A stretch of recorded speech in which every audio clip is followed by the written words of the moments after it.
192, you want to text me? I got another $1,000 for you in about 8 minutes, around 5:30. Boy, an increasingly contentious, I don't know if it's a lawsuit or what it is, but Chris Cornell's widow against the members of Soundgarden are going back and forth over ownership of some unreleased Chris Cornell music.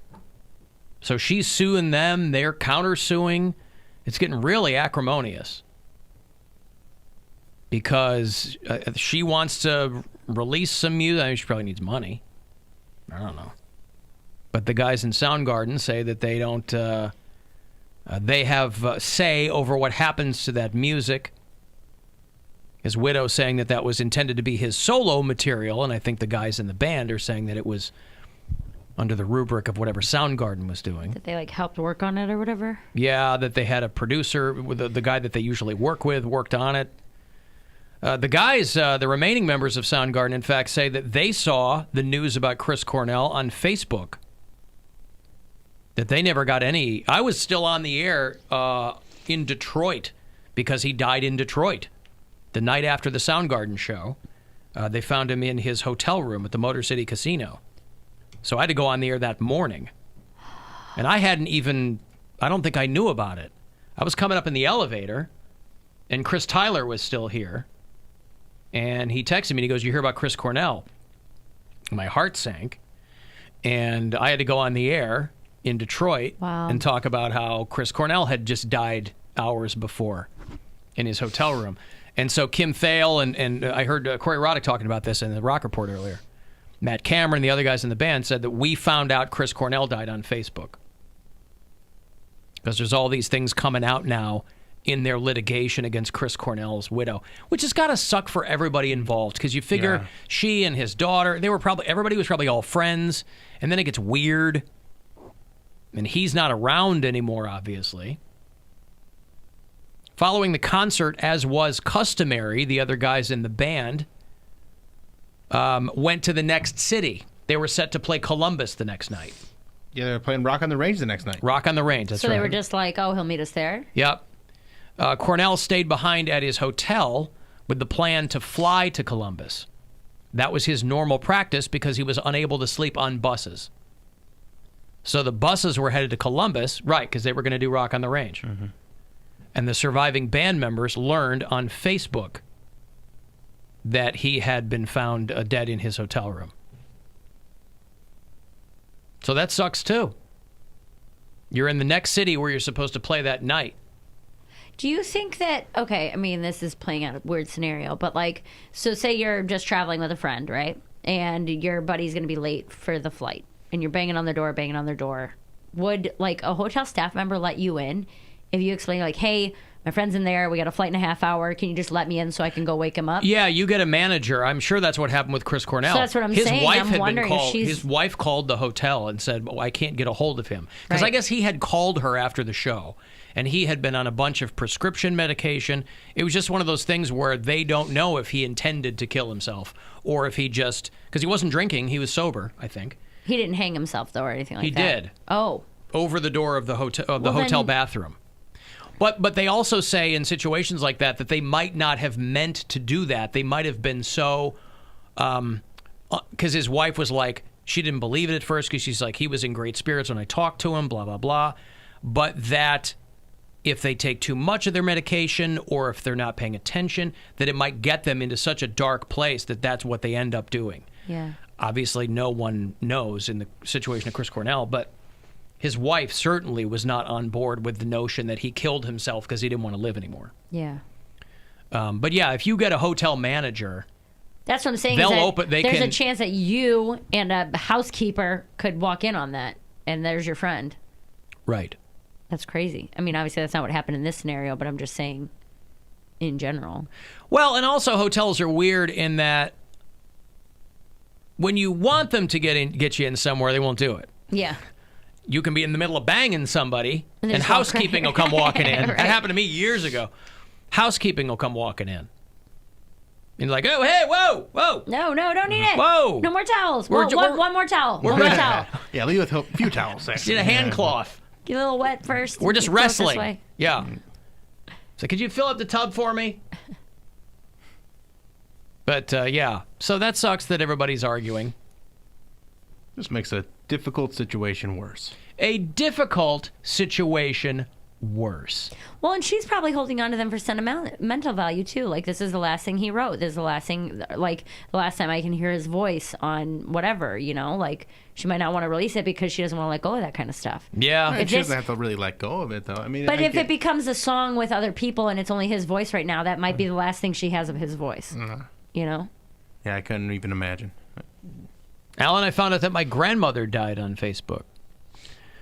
She died on Facebook, or you found out on Facebook that she died? She now commented I'm on curious. his post, OMG dead, with the skulls.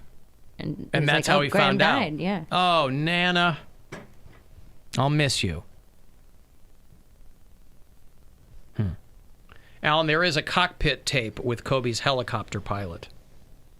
Oh, wow. I didn't want to hear it. Yeah, I mean, under those circumstances, because I think that they concluded that they flew in. Oh, Tom Papa is calling. I think they concluded that he flew into a mountain or something, right? So it's not, if you're disoriented or discombobulated, then you're going to go, oh, we're down. Let me give you this money here. It's a shot for you to get yourself $1,000. You can go fund yourself. Good luck. Hey, it's Rover. Go fund yourself. We have your shot at $1,000 now. Text the nationwide keyword tattoo to the number 200-200. You'll get a text confirming entry plus iHeartRadio info. Standard data and message rates apply in this nationwide contest. That's tattoo to 200-200. Good luck and go fund yourself from 100.7 WMMS. All right. The inimitable Tom Papa, star of stage, screen. He's a singer, he's a dancer, he's a raconteur, and he's a dancer again because he's just that good. His new hour on Netflix is called You're Doing Great. And Tom, always happy to catch up with you. Oh, thank you so much. Thanks for letting me on the show. Oh, my goodness. I'll tell you what. I'll tell you what I like about the new hour. It's full of hope. It's a message of hope. You start with, so what, you're fat? Who cares? You're doing fine. And then it just goes from there. It's glass half full. Yeah. No, it's true. It's, you know, I was touring around for like the last couple of years working on the act, and I started just getting the sense from people that I'd run into in the audience that they were really responding to anything I would say that calmed their anxiety. You know, we all have this kind of overwhelming feeling like we're not doing enough, and you look at social media and you're not as cool as everybody on there, and everybody feels like, you know, the country's going in the wrong direction and all this kind of stuff. And it was like, while we're busy looking at our phones and scaring the crap out of ourselves, our lives are just racing by. And I decided people would come up after the set, you know, in theaters and clubs and say, you know, thank me, like sincerely thank me for pointing out that we should be living our lives and enjoying ourselves, and that this is pretty, we have it pretty good. And no matter what your circumstance is, like, you can do things to make yourself feel like you're doing all right. And I decided it had to be a conscious choice on my part, because most comedy is very cynical and very negative. And I was like, well, I'm going to try and keep it positive and see if I can make a kick-ass special in that vein rather than the negative. And you did, at home in Jersey, no less. Yeah, I shot in Newark, New Jersey, which is, you know, I come from New Jersey, and I have an affinity for all those cities that are, you know, not what they were at one time. They were all these great cities, and I like a comeback. And Newark is one of those places that, you know, you have to be hopeful if you're going to try and bring a place like that back. Well, and you mentioned, like, there's kind of a fine line to walk there, too. Not a fine line, but there's a difference in tone between being the guy going, like, the get off my lawn guy and these damn kids on their phones, and doing what you're talking about, which is, whether or not we're on our phones, life is continuing to happen all around us and racing past us, and maybe take more stock of that. Yeah, and look, we're the first human brains that are digesting this information 24 hours a day on multiple devices. You know, we really are the first human beings that have to deal with it. So you got to manage it. You know, in the old days, you would just have a newspaper or news from 6 o'clock till 6:30, and then you lived your life. Yeah. And we are blessed in so many ways with technology, but it's also it's something that has to be managed. It just does. And to that point, I do it with my family, and I've kind of screwed myself because I set screen time for my daughter, my 14-year-old, to cut down on her phone. Yeah. But I did it to my phone as well, and I forgot the password. And now I'm trying to tweet and go on Instagram about my special, and it's you have 5 minutes left, and I can't break out of it. You go through withdrawals. You just watch that timer click down. Well, also, it's, for every article that somebody will write about how all of the technology is rewiring your brain, there will be another article that says, no, you're overthinking it. But I did see a guy refer to it as climate change of the mind, and I really liked that phrasing. Oh. What do you mean by that?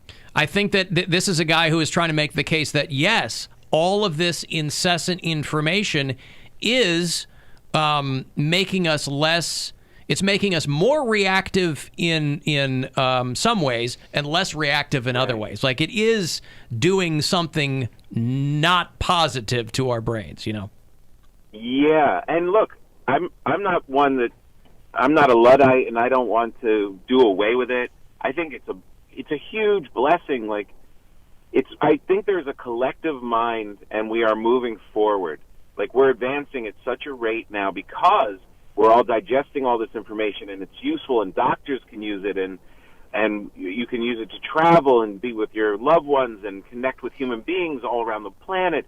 We are definitely, as a collective, moving in a positive direction, but that doesn't mean that there's not a negative direction at the same time. And we just have to keep our hands on the wheel and know that we have to steer it if it's going to ultimately be good for us. If somebody came to you and said, Tom Papa, you're a successful performer, you are on a short list of people for whom we've got a menu of technological advances that you can take advantage of, so you can rewire your brain, or you can do something physical, what would you opt for? You ever thought about that? What would I want it to do? Or you go, I want the thing where my brain turns into Google, or I want the thing where, I have shoulder-length hair. I don't know. Right. I would pick an ability to visit different times. If I could, if not time travel, but if I could get glimpse into different parts of my life, that you could access and see what was going on when I was 6 years old walking down the hall in school, or if I could see a grandparent again, that's kind of cool. Kind of like that Mary Lou Henner photographic memory thing. Yeah, go back to when I lost my virginity and see if I could have done it better. Dr. Manhattan. Yeah, losing your virginity better. I like the notion of that. Yeah. What was I doing wrong? Because you thought you were killing it. Yeah. Yeah, that's what all technology should be used for. Yeah. Tom Papa's new hour on Netflix is called You're Doing Great, and it dropped yesterday, recorded live in Newark. You also have a show over on satellite that is very entertaining. And I heard you guys... what's the satellite show called?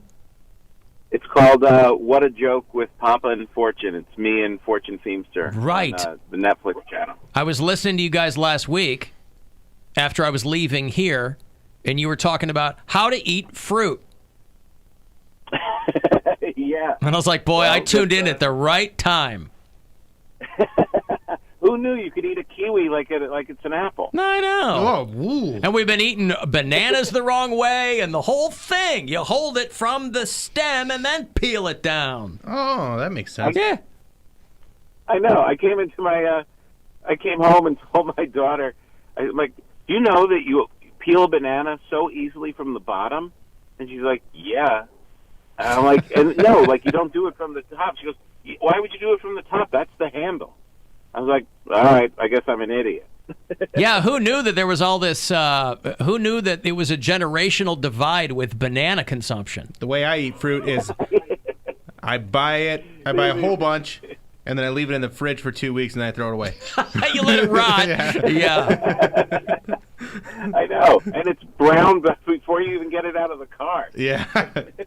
That's the thing too with the advancements in biotechnology and everything. Fruit doesn't last any longer than it ever has. Like by the time you get home, you have to be ready to eat your produce within the next 48 hours. GMO my ass. Yeah. Yeah, it's ridiculous. I'm still baking bread like crazy though. How's the bread going? It's going all right. I actually posted some videos on YouTube. People keep asking me how to make it, and I finally got a friend who had a camera, and we put up a series called Getting Baked with Tom. And people can actually, I'm like guiding people how to make bread. But it's no joke. It will make your life better if you can do it. Yeah. Well, there are so many ways that you can improve. Can you put it on TikTok, though? I mean, nobody's on YouTube anymore. Come on. Put it on TikTok. Yeah. Just doing like a dance and some filter. Yeah, it's some bacon bread in new space. song. Yeah. I can't do it. I went and visited our buddy Joe Rogan yesterday, and I brought him bread because he was always been into my talking about bread. And I walked into, he has been eating nothing but meat for 30 days straight. Yeah, he's been having explosive diarrhea with it, too. Yeah, exactly. I didn't know that part. Yeah, I don't think he did either. He's like, yeah, I lost 12 pounds. Yeah, well, you had diarrhea. Yeah. Yeah, that's right. What is he doing still trying to be in shape? Like, they just released a Forbes list of the top podcasts, and from his podcast alone, you know, these are always super accurate. He's making $30 million a year. It's like, just go, like, you're done, Joe. You can go do whatever you want. Not only that, he can clearly afford his own bread, Tom. Yeah, right. Give Tom a few bucks for his bread. Yeah. Peel him off a 20. God. Yeah, good point. He's just obsessed. Comedians are crazy. They latch into something and they get obsessed. Sure. Well, and he's in the whole MMA thing too. So I think he's got to kind of stay like looking like you're looped into that. You know, you don't want to end up all doughy talking ringside. Yeah, he can't be at ringside announcing it like Ralphie May size. Right? Yeah. Oh, I'd like that so much. Oh, it'd be great. Yeah. He starts to get fat guy voice and everything. It'd be amazing. There, 18, grounded pound. Okay, listen, tompapa.com if you want to find out where he's going to be. Come to Papa as the podcast. And the new hour on Netflix is called You're Doing Great. It is up there now. It's fantastic. If you want to see Tom on tour, I'm looking at all these cities. We have listeners in every one of these cities, Nashville and Chicago and D.C. And Talia Hall, Mary's played there. He's going to be there on June the 19th. So tompapa.com for all the info. And I always like hearing how you're doing, Thomas. I'm glad things are going well. You guys are the best. You guys are the best. Sincerely, I love coming in there, and thanks for taking it over the phone while I'm running around. Oh, yeah. We'll see you next time when you're in town. All right. Sounds good. All right, brother. There is Tom Papa. You can see him on Netflix. You're doing great. It's very funny.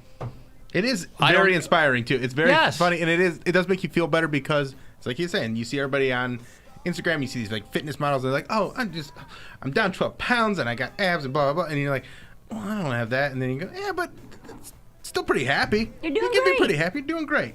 Hey, you got to get on that Joe Rogan elk meat and jalapeno diet. No, thank you. You'll lose 15 pounds with explosive diarrhea. What's the matter with that? I feel like it's better to have explosive diarrhea. You don't want it just percolating. Yeah, you don't want reluctant diarrhea. No. You don't want it just seeping. I don't want lackadaisical diarrhea. I want explosive diarrhea. Just had like a little tiny bit of diarrhea and then it was done. Yeah. Needed to really pop. I want the Tennessee Valley Authority to have to get involved with my bowels. All right, listen, I've got a break. If you want to get a text in, 35192. You can watch live if you like, or hit us up at alancoxshow.com. The Alan Cox Show on 100. WMMS. And everywhere you go on our free iHeartRadio app. Cavs game.